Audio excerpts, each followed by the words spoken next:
In 1905, the average human being on this planet died at 41 years old. Not from war, not from famine necessarily, just from living. A death at 41 was almost expected. And then one man's work changed that equation forever. But here's the part nobody talks about. According to the research we're exploring today, that same discovery also provided the ideological kindling for the worst atrocities of the 20th century. Today, we're unpacking the life of Erwin Smith, the science of bacterial pathogens, and the catastrophic wave of cognitive dissonance that followed what the research calls the epiphany of 1905. By the end of this episode, you'll understand who Smith was, why his work mattered so profoundly, and how a scientific breakthrough about plant diseases became, in the research's framing, the final nail in religion's coffin in academia. I've got someone here who has gone deep into this research, and I want to start with something that genuinely surprised me. So, walk me in.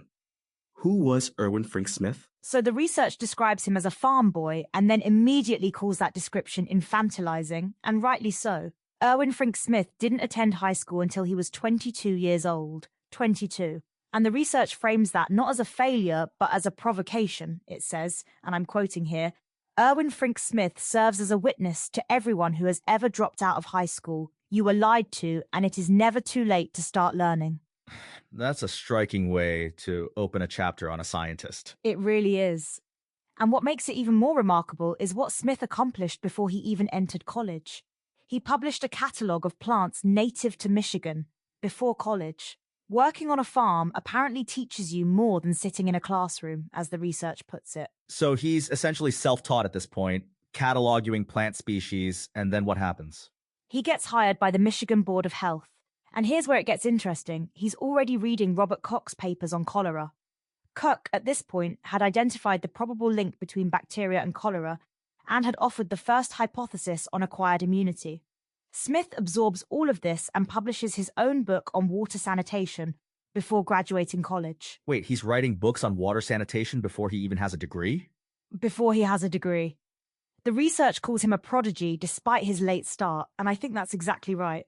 And by 1886, he's working for the United States Department of Agriculture, specifically tasked with identifying, documenting, and researching plant diseases. Why plant diseases specifically? Why was the USDA so focused there rather than, say, human diseases? The research gives a really clear answer to that. It says every man, woman, and child was one failed harvest away from starvation.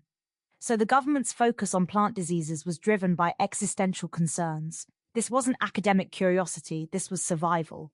And the research makes the point that America's scientific community wasn't above investigating human diseases, they were just more optimistic about making progress with plants. That's a pragmatic framing I hadn't considered. Feed the population first, then worry about healing them. Exactly. And it connects to the broader intellectual climate of the time. The research brings in Thomas Malthus here, the idea that there were too many mouths to feed. The research is careful to say Malthus wasn't entirely wrong about the numbers, but where he went catastrophically wrong was concluding there were simply too many mouths. The research says Malthus panicked and screamed, quote, "We're all going to die." Darwin then answered Malthus by suggesting existential competition was the mechanism of evolution. And Marx, the research argues, improved on Darwin by proposing we should just exterminate the subspecies, overloading the system. That's a brutal intellectual lineage. Malthus to Darwin to Marx, each one escalating the stakes. And the researcher's point is that men like Robert Koch and Erwin Smith said, not so fast. They were offering a completely different answer to the population problem, not elimination, but understanding disease and preventing it. That's the fork in the road the research is mapping. So let's talk about the relationship between Koch and Smith, because the research is pretty specific about how that dynamic worked. Right, and the research is generous but precise about this. It says critics who attribute the discovery to Smith alone are partially correct. Smith was standing on the shoulders of a giant named Robert Koch. But then it draws this vivid modern analogy. Robert Koch sent a few emails where Erwin Smith blogged all day and night. That's a very relatable way to describe a 19th century scientific communication gap. It really lands. Between 1885 and 1890, both Koch and Smith were trying to convince colleagues that bacteria cause diseases. But Smith was doing the heavy lifting in terms of volume and reach. And in the 1890s, Smith finally convinced German biologist Alfred Fischer that Koch was correct in his earlier work. So Smith is essentially the amplifier for Koch's signal. And then comes the magnum opus. Yes, Smith publishes Bacteria in Relation to Plant Diseases in 3 volumes. The first in 1905, the second in 1911, the third in 1914. And the research notes something technically important here.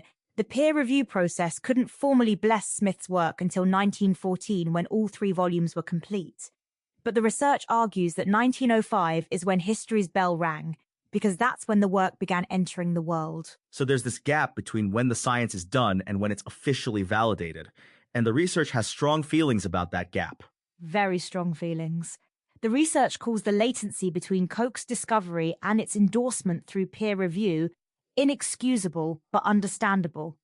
And then it makes a staggering claim that hundreds of millions of people died from bacteria-related diseases during that 22-year delay in the peer review process. Hundreds of millions. That's not a rounding error. That's a civilizational failure.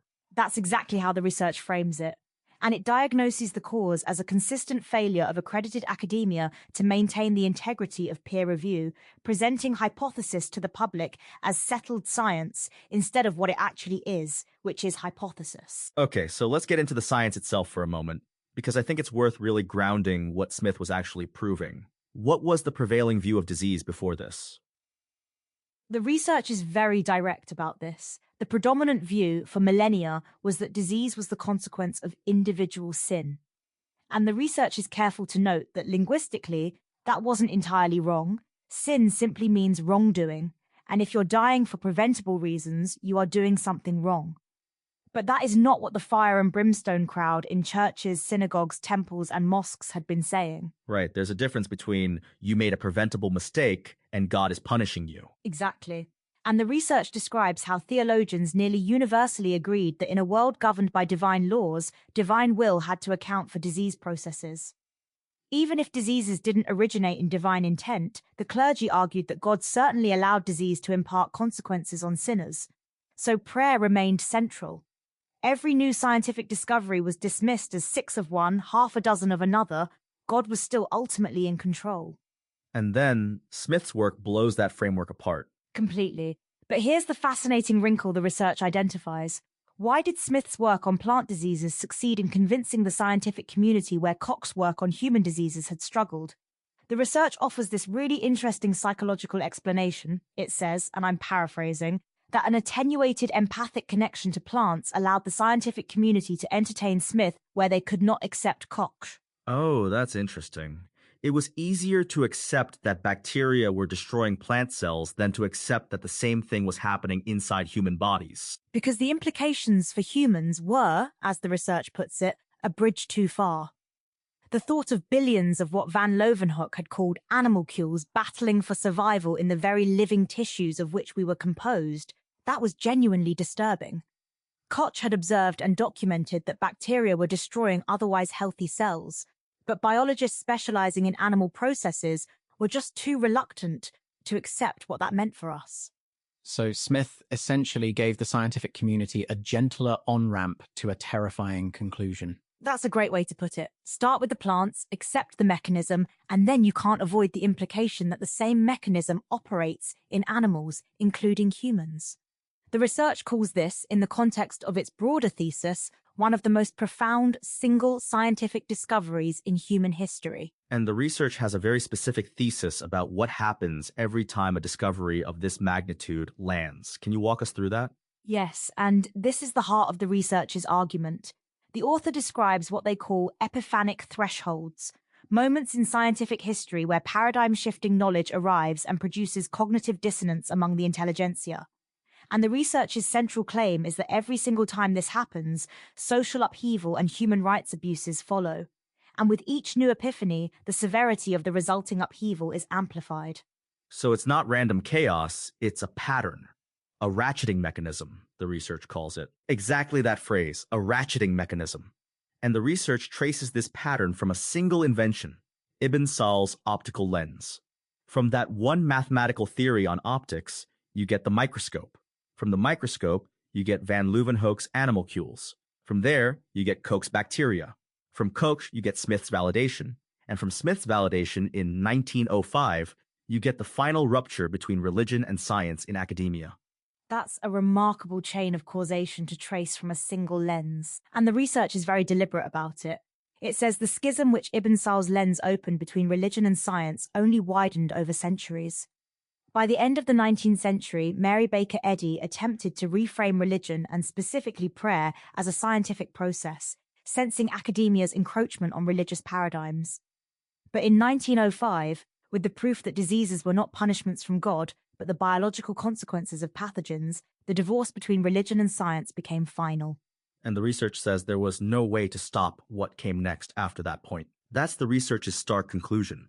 From 1905 forward, science would reign supreme among the world's intelligentsia. But the research makes a crucial distinction. The few who were actually following empirical method were outpaced by those publishing what the research calls pseudoscience in an orgy of intellectual ambition. So the problem wasn't science itself, it was the corruption of the scientific process by people who wanted the authority of science without the discipline of it. That's precisely the researcher's diagnosis. And it describes what happened in the academic community with real specificity. Ecclesiastical scholars were consigned to prayer. Classical scholars were resigned to philosophy. Agnostics nodded knowingly into their microscopes. Atheists concluded that if they didn't assume a leadership role, everyone was headed off a cliff. And a deluded faction within the humanities, students of sociology who swallowed Das Kapital hook, line and sinker, fell headlong down what the research calls Karl Marx's evolutionary rabbit hole. And then there's the Café Central scene, which is one of the most vivid passages in the research. It really is. The research takes us to Vienna's Café Central in 1910 and describes a clique of intellectuals: Alfred Adler, Leon Trotsky, Joseph Stalin, Dmitria Mitrinovich, and Vladimir Lenin in absentia, who had evolved into what the research calls the proletariat, the first and only species of hominid in history to be defined by science. Except, the research says, it wasn't science, it was insanity.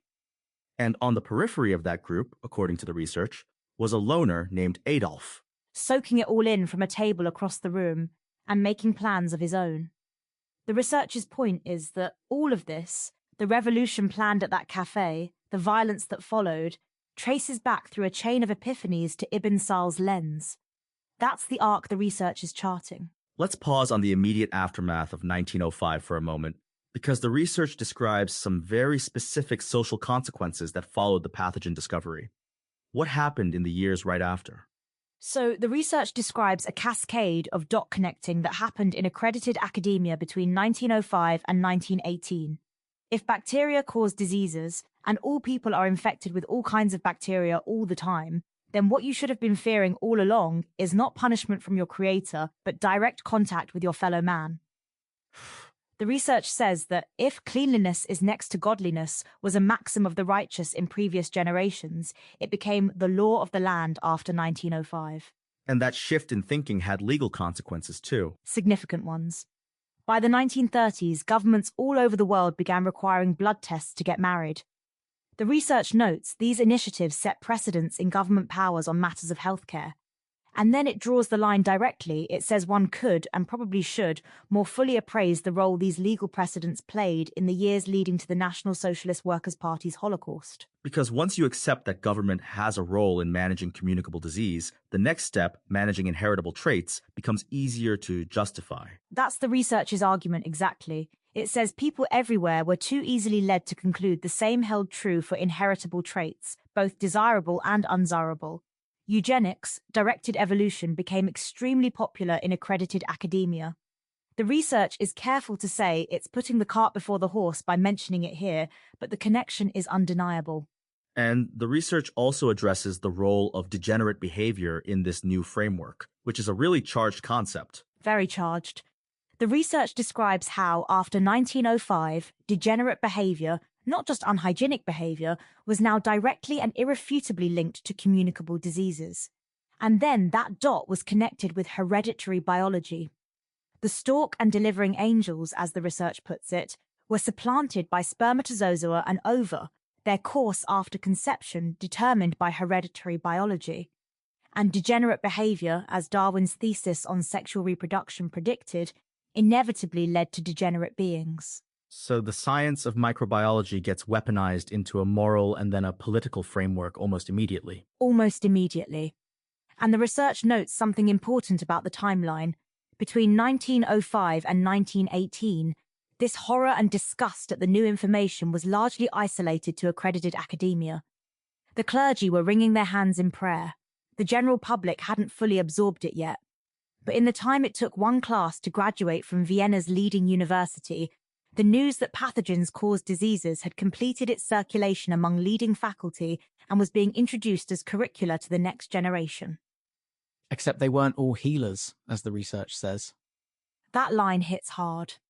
They were not all healers.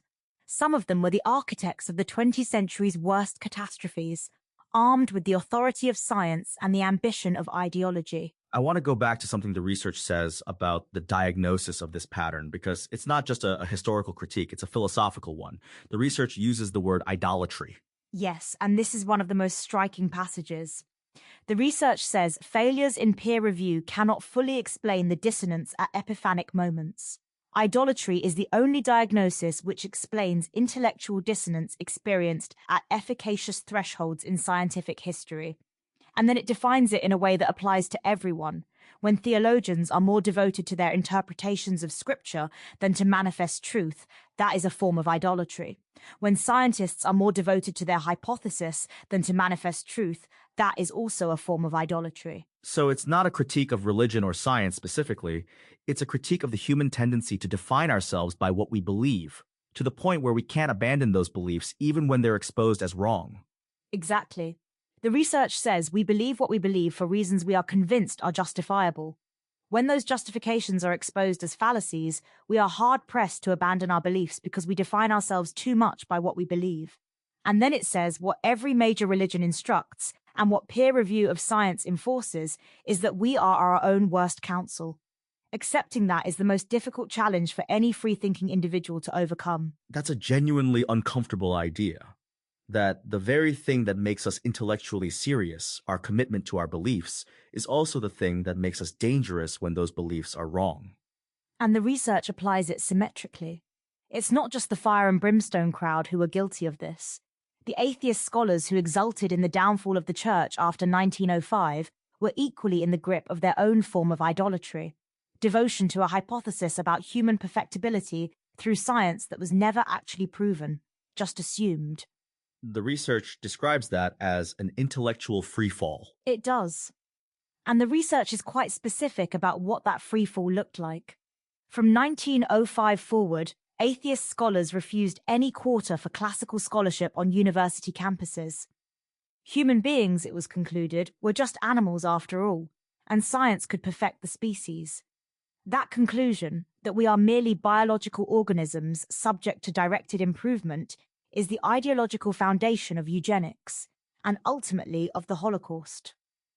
And the research's argument is that the Holocaust should not be attributed primarily to a furious goose-stepping Nazi, but to a fatal flaw within accredited academia. That's the research's central provocation. It says it is convinced the Holocaust should not be attributed to a furious goose-stepping Nazi, but to a fatal flaw within accredited academia, which has resulted in great injustices throughout history. The Nazi is the symptom. The failure of peer review and the cognitive dissonance at epiphanic thresholds, that's the disease. Which is a deeply uncomfortable reframing, because it means the problem isn't one monster, it's a structural vulnerability in how we produce and validate knowledge. And one that recurs. The researcher's thesis is that this pattern has repeated throughout history, each time with amplified consequences. The epiphany arrives, the dissonance follows, the upheaval escalates. And the research is charting 13 of these thresholds, of which 1905 is one of the most consequential. Let me ask you something that I think a lot of listeners might be sitting with right now. The research is making a very bold claim that a discovery about plant diseases is causally linked to the Holocaust. How does the research defend that chain of causation without overstating it? It's a fair challenge, and the research acknowledges it's not claiming simple linear causation. What it's arguing is that each epiphanic threshold creates conditions, psychological, social, institutional, that make certain outcomes more likely. The 1905 epiphany didn't cause the Holocaust directly. It removed the last institutional break that religion had on academic discourse, it supercharged the authority of science, and it created a vacuum that pseudoscience rushed to fill. The Holocaust required all of those conditions to be in place. So it's less about direct causation and more about the removal of safeguards. Exactly. And the research is also careful to note that there were people fighting back against this march at every stage. It mentions figures like James Oglethorpe and his plan for the American colonies, Florence Nightingale and Clara Barton converting hygiene into medical protocols, and Ulysses S. Grant creating the public education system. The research acknowledges these as righteous interventions that slowed the descent. They just weren't enough to stop it. There's something almost tragic about that framing. People doing genuinely good work, and it still not being sufficient to prevent what followed. The research sits with that tragedy. And I think it's worth noting that the research doesn't present this as inevitable in a fatalistic sense. It presents it as a pattern that could be interrupted if we understood it. The whole point of charting these 13 thresholds is to make the pattern visible so we can respond differently the next time an epiphanic threshold arrives. Which implies we're not done. There will be more epiphanic thresholds. The research strongly implies that.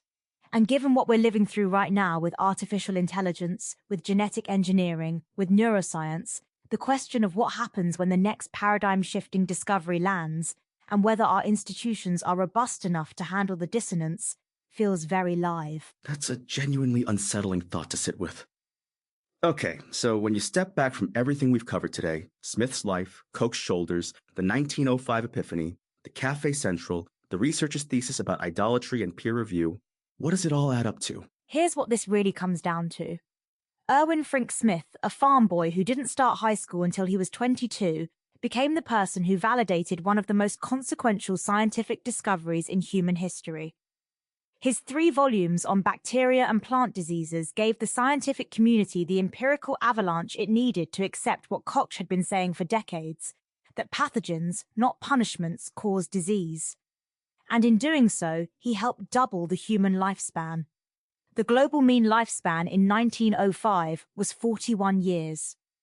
The research points out that today, if someone we knew died at 41, we'd be looking for someone to sue or throw in prison. That transformation is, in part, Smith's legacy.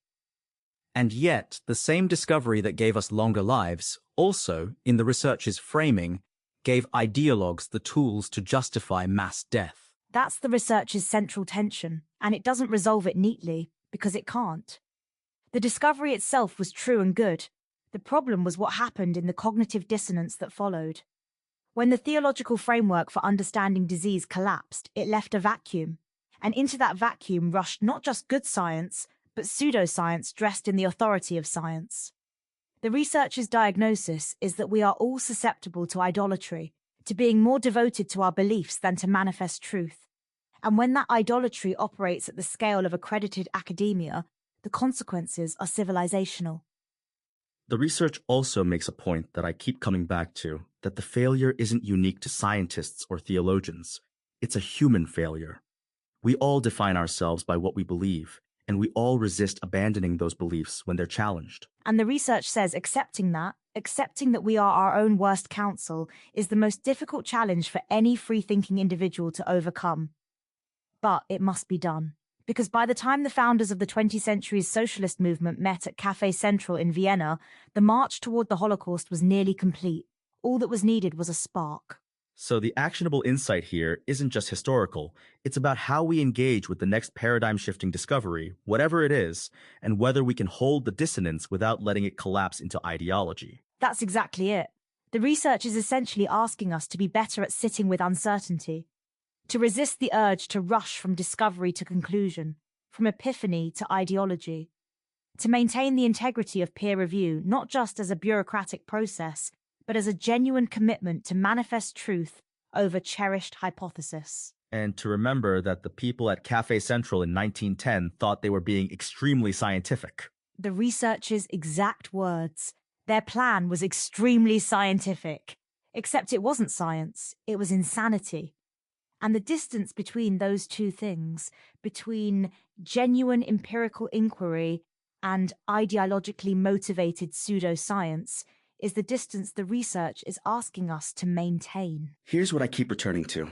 We started this episode with a number, 41, the age at which the average human being died in 1905. A farm boy from Michigan who didn't start high school until he was 22 helped change that number forever. His work, built on Koch's shoulders, built on van Leeuwenhoek's microscope, built on Ibn Sal's lens, gave us the understanding that we were not being punished, we were being infected. And that understanding over the following decades helped double the human lifespan. That is an extraordinary gift. The research asks us to hold that gift alongside its shadow, the cognitive dissonance it unleashed, the ideological vacuum it created, and the catastrophic consequences that followed when pseudoscience rushed in to fill that vacuum. Erwin Frick-Smith didn't cause any of that, but his discovery was the threshold. And the research's warning is that every threshold we cross carries the same risk. The risk that the dissonance of discovery, if we're not careful, becomes more dangerous than the ignorance it replaces. That's the question the research leaves us with, and it's one worth sitting with.